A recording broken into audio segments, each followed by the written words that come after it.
Why should I play the Roman fool and die on mine own sword? While I see lies, the gashes do better upon them. Turn, hellhound, turn. Of all men else, I have avoided thee. But get thee back. My soul is too much charged with blood of thine already. I have no words. My voice is in my sword. Thou bloodier villain, than terms can give thee out.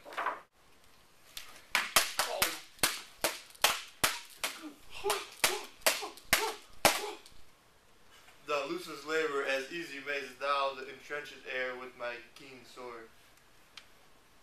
And present make me bleed, let fall thy blade.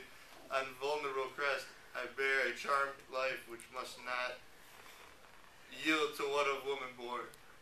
Despair thy charm, and let the angel whom thou still hast served tell thee, Macduff was from his mother's womb untimely ripped. Accursed be that tongue that tells me so, for it hath cowed my better part of man, and be these juggling fiends no more believe that palter with us in a double sense that keep the word of promise to our ear and break it to our hope. I'll not fight with thee. Then yield thee, coward, and live to be the show and gaze of the time.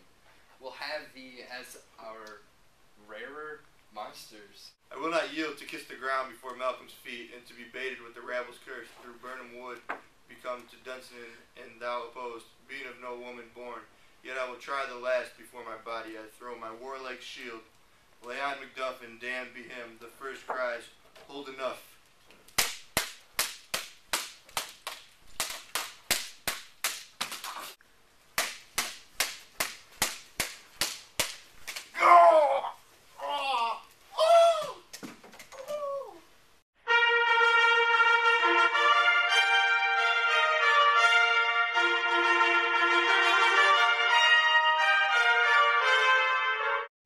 Would the friends be missed for safe arrived?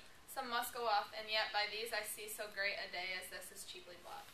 Macduff is missing, and your noble son. Your son, my lord, has paid a soldier's debt.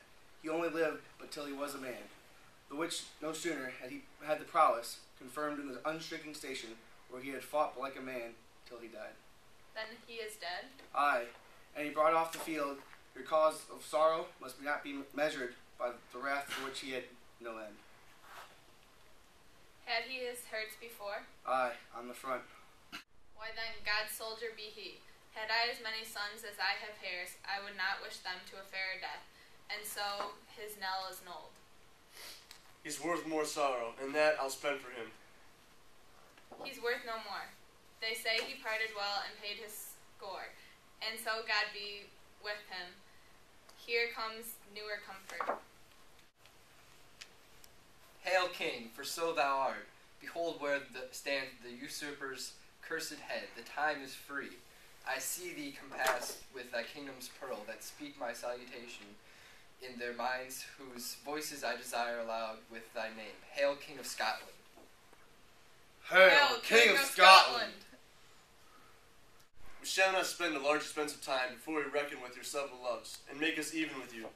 My thane and kinsmen henceforth be earls, the first that ever Scotland was such an honor named. What's more to do?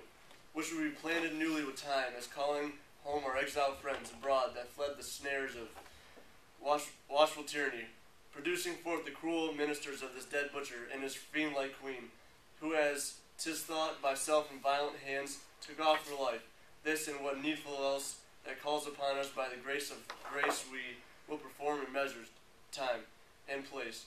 So thanks to all at once, and to each one whom we may invite to see us, crowned at Scone.